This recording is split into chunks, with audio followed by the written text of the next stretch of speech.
A Caixa lançou nesta sexta-feira uma linha de crédito, o Giro Caixa Transportes. Ele faz parte da política do banco para facilitar o acesso a crédito e fortalecer a economia nacional. Nesse caso específico, é uma linha exclusiva para a antecipação do pagamento de custos de frete aos caminhoneiros e deve beneficiar toda a cadeia de transporte rodoviário de carga, porque libera os recursos diretamente na conta dos transportadores autônomos com até 120 dias de antecedência.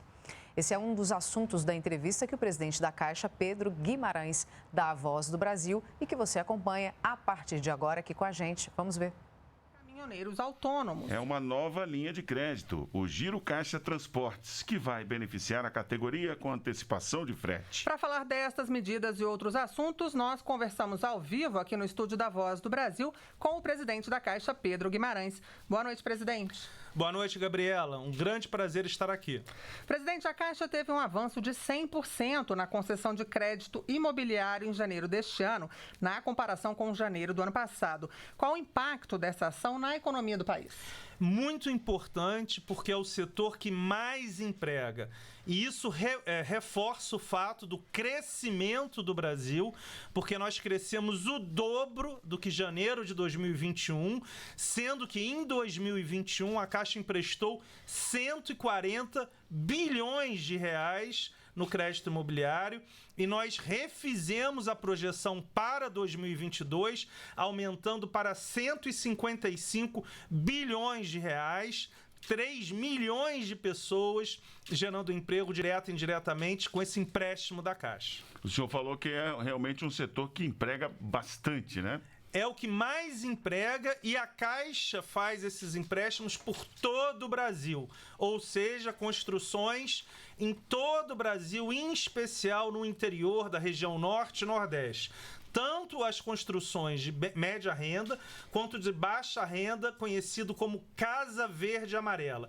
Então é um recorde, o que de novo demonstra que a economia vai e está crescendo mais do que as pessoas falam, como nós vimos em 2020 e vimos em 2021. Agora, presidente, a Caixa lançou uma nova linha de crédito para antecipar o pagamento de custos do frete. A quem se destina essa linha e o que motivou a Caixa a criá-la? Excelente. Essa foi uma conversa do presidente Jair Bolsonaro conosco, com o ministro Paulo Guedes da Economia, o ministro Tarcísio da Infraestrutura. E o que aconteceu? Normalmente os caminhoneiros tomavam dinheiro a 10% a 15% ao mês de agiotas, de financeiras. Quando nós fizemos esta securitização, ou seja, recebíveis, o que significa isso? Hoje a Caixa sabe, a partir dos transportadores, quantos caminhoneiros vão receber do frete.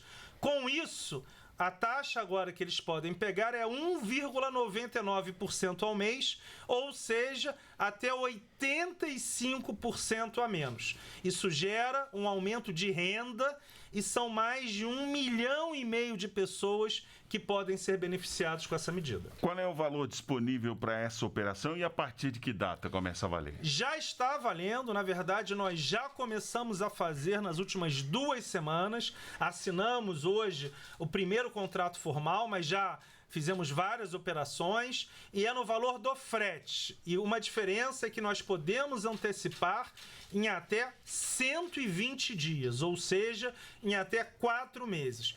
Um exemplo muito claro, se você vai ter um frete de 20 mil reais, você pode antecipar para fazer reparo no caminhão, para colocar o diesel. Isso é muito diferente de ter que tomar um dinheiro emprestado e só pagar isso depois que recebia o frete. Agora, presidente, como é que o transportador autônomo vai receber esse crédito? Ele precisa ter uma conta na Caixa? Excelente pergunta. Quando nós pagamos o auxílio emergencial, nós temos o que se chama Caixa Tem, que é o banco digital da Caixa. 109 milhões de brasileiros têm uma conta digital de graça. Então, basicamente, todos os caminhoneiros já têm essa conta digital da Caixa de graça.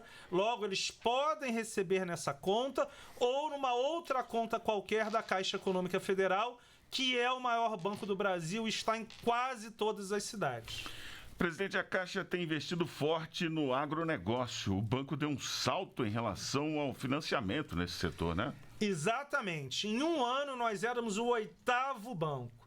Acabou de sair pelo Banco Central o ranking. Até novembro, nós passamos a 3ª posição. Até maio, nós iremos à 2ª posição. E até 2024 nós vamos passar o Banco do Brasil e a Caixa, que já é o maior banco do Brasil, já é de longe o banco imobiliário, será também o Banco da Agricultura. Estamos abrindo 300 agências pelo Brasil, sendo 100 agências só para o agronegócio. Então, mais um ponto importante para a economia. No caso da imobiliário, crescemos 100% em relação a janeiro de 21. No caso agrícola, crescemos 20 vezes. A Caixa hoje empresta 20 vezes mais do que no começo desse governo ou dos governos anteriores. E qual é o impacto disso na ponta, presidente? É muito importante, porque a Caixa vai emprestar no agronegócio para as pessoas carentes, Pronaf e Pronamp, ou seja, aqueles que têm menos dinheiro. E para quem tem os médios proprietários, investimento de longo prazo, silos, armazéns, correção de solo e irrigação. Ou seja, a Caixa vai emprestar aonde os outros bancos não estão. Presidente, sobre abono salarial desse ano, a Caixa faz o pagamento dos trabalhadores da iniciativa privada. Os saques começam nos próximos dias? Terça-feira que vem, dia 8 de fevereiro, para quem nasceu em janeiro. E vai até o dia 31 de março para quem nasceu em dezembro. Todo o calendário está no site da Caixa, mas nós vamos pagando a cada 3 dias úteis, de novo, com tranquilidade, da maneira que nós já fizemos. Normalmente se pagava durante um ano inteiro e nós vamos concentrar nesses 2 meses. E é mais uma notícia importante para a economia, porque nós teremos mais dinheiro e este recurso, normalmente do abono, ele é integralmente consumido, ou seja, 100% do que nós vamos pagar deve girar na economia. Presidente, então vamos relembrar para os nossos ouvintes como é que pode ser feito o saque? O saque pode ser feito, de novo, usando o aplicativo do Caixa Tem, que é o nosso banco digital, indo às agências, é muito simples. E esse saque já é utilizado desde sempre, desde os últimos 1 ano e meio, pelo aplicativo do Caixa Tem, mas pode ser o aplicativo do Caixa Tem, pode ser numa das 13 mil lotéricas que nós temos pelo Brasil, numa das 4.500 agências que nós temos. Nós estamos conversando com o presidente da Caixa, aqui na Voz do Brasil, o presidente Pedro Guimarães, e o assunto agora é auxílio gás. O benefício é pago a cada 2 meses.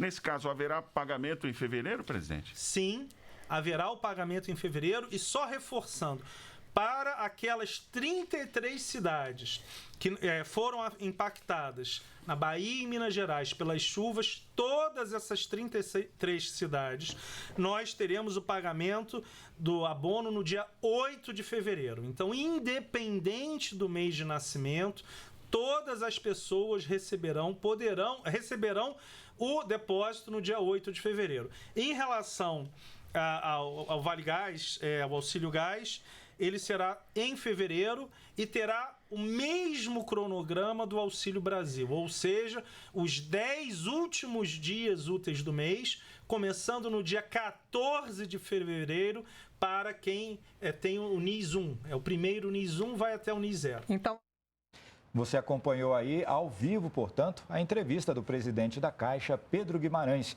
que falou sobre a nova linha de crédito, o Giro Caixa Transportes, para custear, com juros baixos, as despesas com frete para os transportadores autônomos de todo o país. A íntegra dessa entrevista fica no site da Rede Nacional de Rádio e o endereço está aí na tela. Em Niterói, na região metropolitana do Rio de Janeiro, o Ministério da Saúde lançou hoje um guia de atividade física em braille. Pois é, e a repórter Flávia Grossi traz as informações ao vivo. Flávia, muito boa noite. Boa noite, Juliano, Catiúcia e a todos que nos acompanham. Essa é a primeira publicação do Ministério da Saúde em Braille, o sistema de escrita para pessoas cegas ou com baixa visão. Esse guia ele traz dicas para se ter um estilo de vida mais ativo e também mostra os benefícios da prática de atividades físicas, como, por exemplo, a melhora na qualidade do sono e a diminuição do risco de desenvolver algum tipo de doença cardíaca no futuro. Essa publicação já tinha sido lançada no ano passado. Hoje foi o lançamento da versão em Braille, que aconteceu na Associação Fluminense de Amparo às Pessoas Cegas, em Niterói, na região metropolitana do Rio. A cerimônia teve a participação do secretário nacional de Atenção Primária à Saúde, Rafael Câmara. O secretário falou que outras publicações da pasta também serão traduzidas para o Braille. Ao todo, o Ministério da Saúde distribuiu mais de 75 mil exemplares dessa publicação para as secretarias estaduais de saúde de todo o Brasil. O investimento foi de aproximadamente 3 milhões de reais. Juliano, Catiúcia. Muito obrigado, Flávia. Já em São Paulo, amanhã vai haver um grande mutirão de vacinação infantil contra a Covid-19. Vamos ao vivo então para lá, para a capital paulista. Pablo Mundim tem as informações. Pablo, boa noite. Olá, Catiúcia, Juliano, boa noite a todos. Mais de 5 mil postos de saúde vão estar abertos amanhã no chamado Dia C da vacinação contra a Covid-19 em crianças entre 5 e 11 anos. A ação vai ocorrer nas unidades básicas de saúde de todos os 645 municípios do estado, das 7 da manhã até às 7 horas da noite. Aqui na capital paulista, a ação também vai contar com busca ativa dos agentes de saúde nas casas.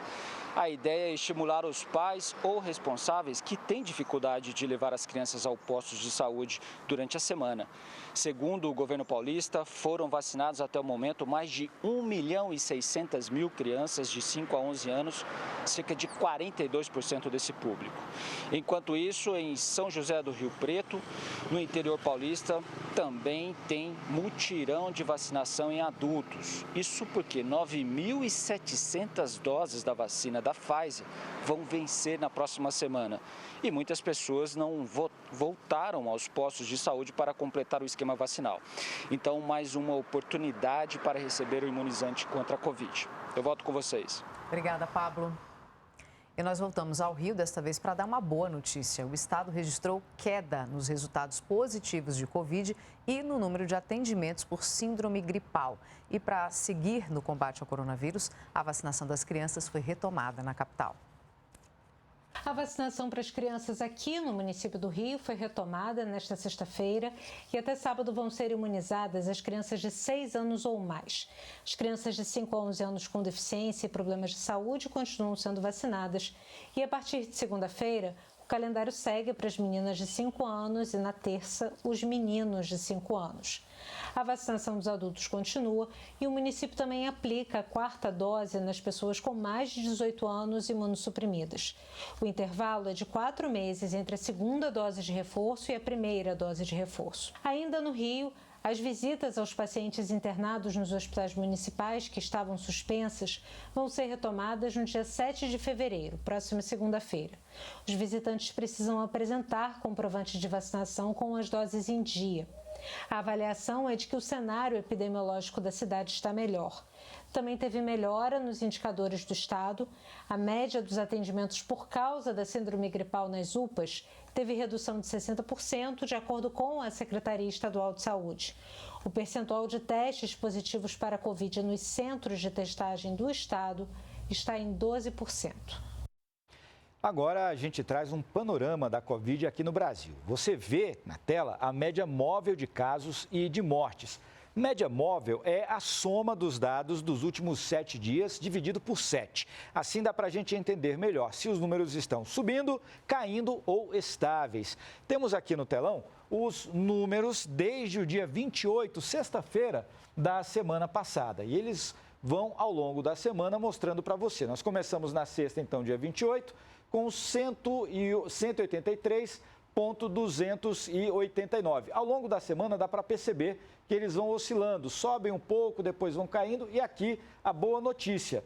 Hoje, dia 4, nós temos a média móvel 177.289, ou seja, fechamos a semana em queda. Você consegue observar tudo isso aí nos números. Agora nós vamos para a próxima tela, né? O total de recuperados, o número de brasileiros que já conseguiram vencer a Covid-19. 22.602.506 brasileiros já venceram o coronavírus. E tem mais uma tela para você para fechar. Eu trago agora a média móvel de mortes. Ela está em 659. Aqui na tela você pode acompanhar.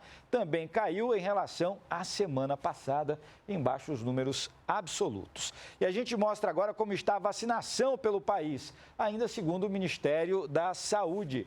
Nós temos mais de 166 milhões de brasileiros com a primeira dose, passamos já de 152 milhões com a segunda dose e a dose de reforço já foi aplicada em mais de 41 milhões de brasileiros.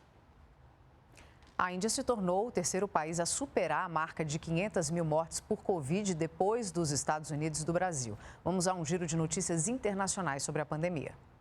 O número de casos de Covid em todo o mundo ultrapassou 383 milhões. O número de mortos agora passa de 5.690.000. A Índia ajudou a impulsionar este número ao se tornar o terceiro país a alcançar 500 mil mortes. Embora esta seja a marca oficial, estima-se que o número real seja ainda bem maior. Olimpíada de Inverno de Pequim. O dia amanheceu com segurança reforçada para as competições que vão acontecer numa bolha de convívio, fechada, para conter o contágio da Covid. Mesmo assim, hoje cedo, os organizadores dos Jogos anunciaram um total de 21 novos casos entre o pessoal relacionado aos Jogos. Desde 23 de janeiro, este número já chega a 308. Todos os casos positivos passam por quarentena. O laboratório Afrigen, da África do Sul, está fabricando a própria versão da vacina Moderna contra a Covid. Eles usaram a tecnologia disponível como um modelo para a criação da própria vacina, que deve começar a ser testada em humanos até o fim deste ano. Esta vai ser a primeira vacina do tipo mRNA, desenhada e desenvolvida em larga escala no continente africano. No Dia Mundial de Combate ao Câncer, especialistas reforçam a importância de manter uma vida saudável para evitar a doença. Mesmo que não se possa falar em cura, alguns hábitos de alimentação diminuem os riscos de desenvolver o câncer e também podem ajudar no tratamento dos pacientes. Receber a notícia que estava com câncer de mama foi um susto para Meli.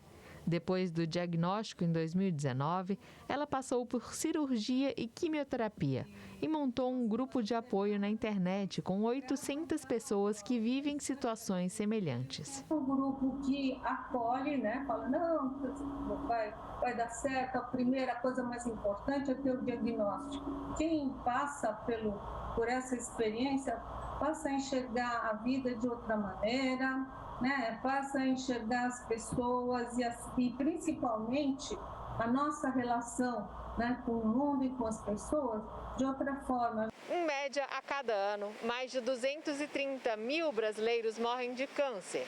Embora existam muitas causas para a doença, a alimentação saudável e exercícios físicos ajudam na prevenção. Uma mensagem que é importante passar para as pessoas é, primeiro, a importância do indivíduo estar envolvido com o cuidado dele, mesmo antes de ser paciente. Depois, uma vez paciente oncológico, é entender que em vários cenários a probabilidade de controle da doença ou cura é real e pode ser muito elevada. Esta nutricionista especializada em acompanhar pacientes com câncer fala que é preciso consumir alimentos de origem vegetal, evitar ultraprocessados e bebidas açucaradas. Não existem alimentos específicos que sejam capazes de prevenir ou curar o câncer. Indivíduos em tratamento que não apresentem perda de peso, alterações na ingestão alimentar e sintomas de impacto nutricional devem seguir as mesmas recomendações de alimentação saudável para a população em geral. O presidente Jair Bolsonaro assinou hoje o decreto que garante um novo piso salarial para os professores da educação básica da rede pública de ensino. A medida abrange 1.700.000 profissionais em todo o país. A educação básica compreende o ensino de crianças desde os primeiros anos de vida na creche até os adolescentes do último ano do ensino médio.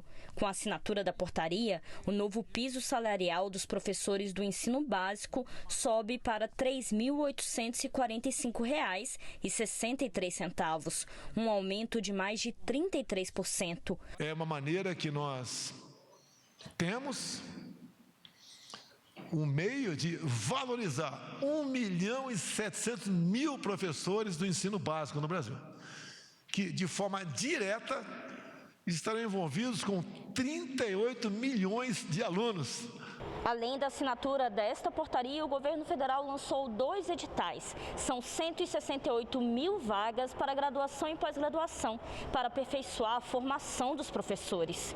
O primeiro edital é do Programa Nacional de Formação de Professores da Educação Básica. São 12.000 vagas para professores que já dão aula em alguma disciplina, mas ainda não têm a graduação no curso que atuam. O edital vai selecionar as propostas das instituições de ensino superior para a oferta das vagas. O Nordeste vai contar com o maior número, 4.600 vagas. Os professores com um bacharelado da educação pública, eles podem usar o ProUni para fazer o segundo bacharelado. Então nós estamos investindo, repito, na educação básica. Outro edital é da Universidade Aberta do Brasil, com 156.000 vagas, 136.000 para profissionais da educação. 20.000 vagas serão destinadas a agentes públicos municipais, estaduais e federais para projetos de desenvolvimento da economia regional. Estamos falando de 137 instituições de ensino superior, 967 polos de ensino em 850 cidades. Esta semana você viu aqui no Repórter Brasil a volta ao trabalho de deputados e senadores e um dos assuntos que circulam pelo Congresso é o preço dos combustíveis que a gente viu subir muito ao longo da pandemia. A discussão é o que fazer para conseguir reverter a tendência de alta que é mundial. Uma proposta de emenda à Constituição deve ser apresentada formalmente em breve. Ela é do deputado Cristino Áureo, do PP do Rio de Janeiro. A ideia é zerar os impostos sobre combustíveis e gás. E para falar sobre esse assunto, a gente conversa agora com o nosso comentarista de Política e Economia, Ricardo Caldas. Boa noite, professor. Essa PEC, essa proposta de emenda à Constituição, pode realmente trazer alguma solução para o problema do aumento dos preços dos combustíveis? Boa noite, Catiúcia. Boa noite a todos que nos assistindo. Com certeza, essa medida teria um impacto muito grande, porque ela se propõe a eliminar completamente os impostos federais na gasolina, no diesel, né, e também no gás de cozinha, e ainda permitiria aos governadores reduzir também o preço desses combustíveis, já que um componente muito grande do preço final, como nós sabemos, é o ICMS. Só que isso aí não agradou muitos governadores, porque eles não querem abrir mão das suas receitas, né, da sua tributação, porque é muito importante, eles alegam que vão perder mais de 20 milhões de arrecadação, bilhões, né? E aí os governadores, por sua vez, preferem apoiar o PL 1472, que já está em circulação no Senado, que é de autoria do senador Rogério Carvalho, do Sergipe, e que não entra na questão dessa eliminação, porque pela lei de responsabilidade fiscal teria que ser apresentada uma compensação, uma alternativa. Pela PEC não seria necessário. Então, essa que é a grande discussão. Se será uma PEC ou se será um PL. Um projeto de lei, né, temos professor? E temos umas informações isso, né? aqui para o senhor mostrar como é que é a composição desse preço do combustível, né? Hoje nós trouxemos, na verdade, mais uma evolução, né, do que foi, né, só para lembrar o pessoal, né, o que era o preço da gasolina lá atrás e o que ele é hoje, né? Em janeiro de 2021 ele começou com 4,62, terminou o ano passado em 6,67, a média nacional, né? E agora a média está em torno de 6,60, 6,63. Lembrando que a ANP não está conseguindo captar realmente os efeitos do último aumento. Só para te dar uma ideia do que está acontecendo, Catiúcia, você tem estados brasileiros onde se encontra gasolina por R$ 5,00, R$ 5,50, mas tem estados como o Rio de Janeiro que a gasolina já ultrapassou R$ 8,00, como foi mencionado aqui anteriormente, no caso de Angra dos Reis. Então, essa grande variedade, esse grande desvio está incomodando, né, os consumidores, daí a necessidade de uma política de preço que nós não temos. Para a gente encerrar, professor, tem chance dessa PEC avançar? É ano eleitoral, PEC é um negócio demorado para aprovar, são 2 turnos, voto qualificado? Ótima pergunta. Esse é o grande desafio. Todos sabem, né? As pedras brasileiras todas sabem que o avanço de uma PEC é muito difícil. Seria mais fácil aprovar o PL. Mas em política tudo é possível, né? Então vamos aguardar para ver se a PEC do Rio de Janeiro, do deputado, né? Mas também temos uma outra PEC no Senado, para ver se elas têm chance ou se vai ser aprovado o PL. E a gente realmente continua falando disso por aqui de uma outra vez. Com certeza. Obrigada e bom fim de semana. Bom fim de semana para você também.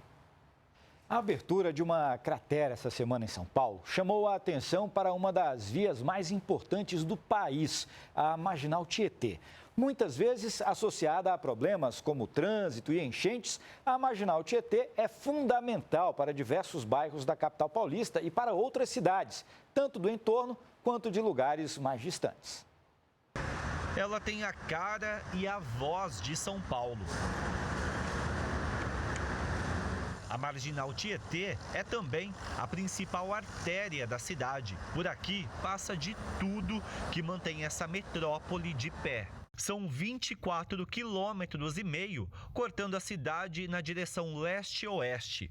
O marco zero da via é conhecido como Cebolão, no encontro com a Marginal Pinheiros. A Marginal Tietê dá acesso a 2 aeroportos, Campo de Marte e Guarulhos, e a 6 rodovias, entre elas a Dutra, ligação com o Rio, e Fernão Dias, caminho para Belo Horizonte. Alguns pontos têm até 10 faixas de rodagem. Todo mundo passa aqui pelo menos uma vez quando vem para cá. É o movimento de todo tipo de veículo terrestre, né? Caminhão, carro, ônibus, moto, de todo lugar do Brasil também. Comércio, shoppings, hospital, conjunto habitacional, corpo de bombeiros, o maior terminal rodoviário da América Latina, o do Tietê, e o estádio do Canindé, Casa da Portuguesa. Sempre nos finais de semana tinha jogos, tinha muita gente, né? Era muito bom mesmo. O bairro do Bom Retiro, encostado na Marginal, é um dos mais tradicionais da cidade. Eu moro já há 36 anos, então eu adoro o Bom Retiro. Eu não tenho o que me queixar do Bom Retiro. Um dos principais pontos da Marginal Tietê fica bem aqui onde nós estamos. É o Sambódromo do AMB, onde acontece, por exemplo, o desfile das escolas de samba.